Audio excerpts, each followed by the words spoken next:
In 1869, the Transcontinental Railroad from Omaha, Nebraska to Sacramento, California was finished, giving settlers a much quicker route to the new territory. However, all this territory was not unoccupied. This is Wounded Rights, a tale of hope, loss, and broken promises.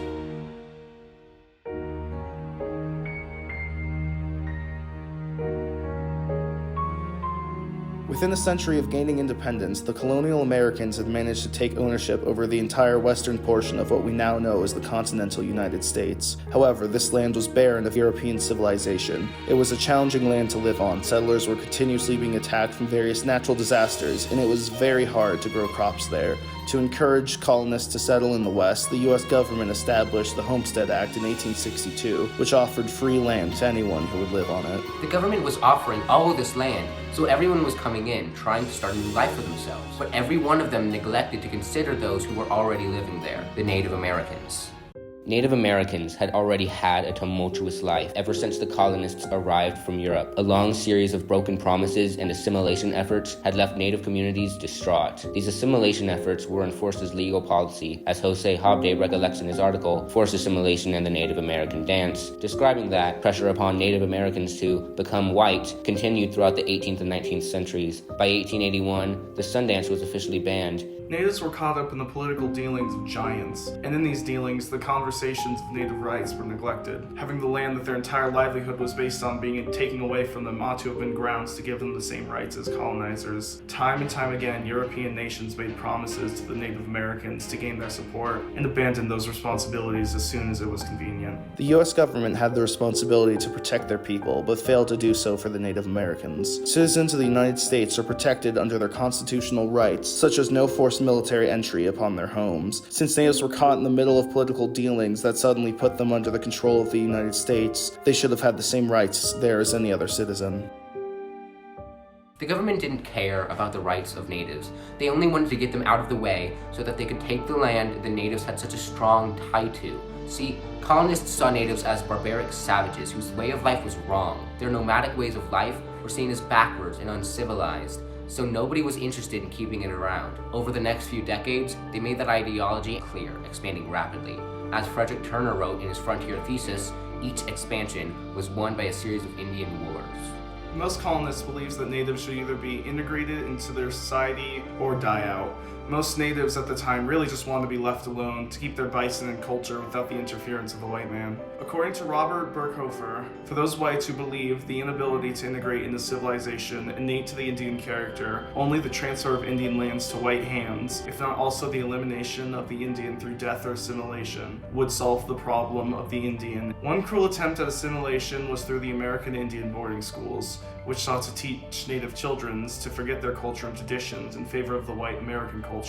As Captain Richard Henry Pratt put in his speech, his goal in making the schools was to, quote, kill the Indian, save the man. Colonists saw this as a good service, though, because they thought their own way of living was superior. Frederick Jackson Turner's thesis, The Significance of the Frontier in American History, calls out many of the colonists' perspectives on the expansion. He argued that the land which has no history reveals luminously the course of universal history. It is clear that colonists in the 1800s did not consider native culture or history at all, but as barbaric background noise. He also points out that the trade and farm settlement frontiers advanced at greatly different rates. Despite how natives were traded with as the trade frontier moved forward, the farming and settlement frontier staked their claims with no mercy. The ignorance of native claims as the western frontier expanded demonstrates the U.S. government's failure to uphold their responsibilities to protect American rights for natives. So what did the natives do about it? Well, up through about 1888, they tried but ultimately failed to hold back the expansion. However, in 1889, a Paiute named Wakova claimed to have a vision that if all the natives partook in a ritual known as the ghost dance, earth would rain upon the white man while the stomping of their feet would keep them on top and their world would be made anew. Natives had every right to protest for the protection of their land, but their actions were punished by the U.S. government. Citizens of the United States are entitled to free speech and protest, and the ghost dance movement chant was a form of protest. While the dances themselves were not harmful, some natives continued to fight back out of their dissatisfaction. The ghost dance ceremony was blamed, so the military was sent to shut down potential riots. To most people in and around the dance, the ghost dance was a spiritual movement to unite the natives who had been under immense hardships thanks to the colonists. Peter de Montrevel recounts that General Miles, who was in charge of the Indian campaign, blamed the Indian discontent on hunger and government failure to keep the promises made by the Sioux Commission in 1889. Miles was appalled that the government should disregard promises and get the Indians into such a condition and then order the military to prevent an Indian war. Dissident natives would be sent to ghost dance camps. According to Raymond Dumali, the majority of the Lakota people in the ghost dance camps had only gone to them because they feared an attack from the U.S. Army was imminent. So, leading up until the end of 1890, most dissident natives were captured and sent to reservations and camps. However, there were still a few dissidents left that the military hadn't yet rounded up. Surrenders were being induced all over the West near the end of the expansion. On December 23, 1890, General Miles ordered the 7th Cavalry to set out in pursuit of a small number of Lakota who refused to give up and joined another band of ghost dancers under Bigfoot. Once the dissidents were captured, they were rounded up and brought to Wounded Knee under the command of General Forsyth to gather their weapons and soon transport them to a holding camp. Soldiers went around the camp gathering the natives' weapons. But tragedy was soon to strike. We now listen to accounts of those present on that awful December's day. Most of the Indians had given up their arms. There were a few standing with their guns, but the soldiers had not been to them. The knives were piled up in the center of the council. Some young men had their guns and knives, but they had not been asked for them yet. There was a deaf Indian named Black Coyote who did not want to give up his gun. He did not understand what they were giving up their arms for. The struggle for the gun was short. The muzzle pointed upward towards the east and the gun was discharged. In an instant, a volley, following as one shot, and the people began falling. I heard someone on my left exclaim, "Look out! Look out!" Turning my head and bringing my arms to port, I saw 5 or 6 young warriors cast off their blankets and pull guns out from under them and brandish them into the air. One of the warriors shot into the soldiers, who were ordered to fire into the Indians. I heard a shot from the midst of the Indians. As I started to cock my rifle, I looked in the direction of the medicine man. He or some other medicine man approached to within 3 or 4 feet of me with a long cheese knife, ground to a sharp point, and raised it to stab me. The fight between us prevented my seeing anything else at the time. He stabbed me during the melee and nearly cut off my nose. I held him off until I could swing my rifle to hit him, which I did. I shot and killed him in self-defense, and as an act of war, as soon as I could gain room to aim my rifle and fire... The horrible massacre resulted in the deaths of as many as 300 Lakota men, women, and children.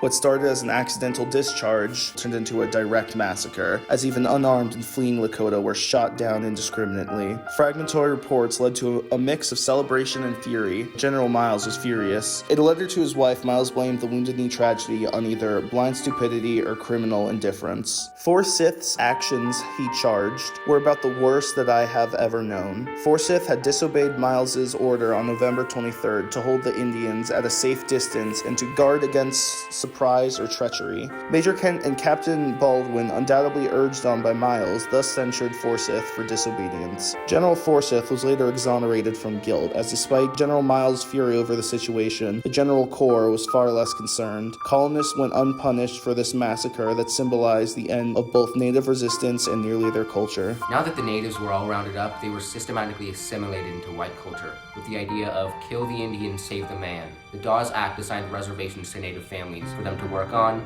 but its protections did not work well. The goal of the act was to get natives to adopt a civilized lifestyle in the Americans' eyes. Many natives were taken advantage of by wealthy whites, and by the end of the policy's effect, half of all native-owned land was purchased and settled by whites. The Wheeler-Howard Act attempted to offer another solution by ending further provisioning of land, but allowing natives to form their own local governments and corporations. However, it was an incomplete solution, because as written by Paul Stewart, corporate development failed in most cases to provide economic self-sufficiency for Indian groups. It also didn't do enough to redeem the culture lost from the assimilation culture surrounding native policies. The consequences of the Wounded Knee Massacre are felt even today. Back in 1890, the massacre essentially ended native resistance. A lot of their culture and a way of daily life became lost to time. Most settlers felt the massacre to be just as it taught the natives a lesson. The Word Carrier's editorial on the massacre says that the massacre was needful that these people should feel in some sharp, terrible way the just consequences of their actions and be held in the wholesome fear from further folly. In modern times, the United States government has attempted to right their historical wrongdoings and mistreatment of the native population by giving them financial compensation for treaty violations and how natives can enter any national park for free. While this is certainly a step in the right direction, this pales in comparison to the damage we inflicted on their culture.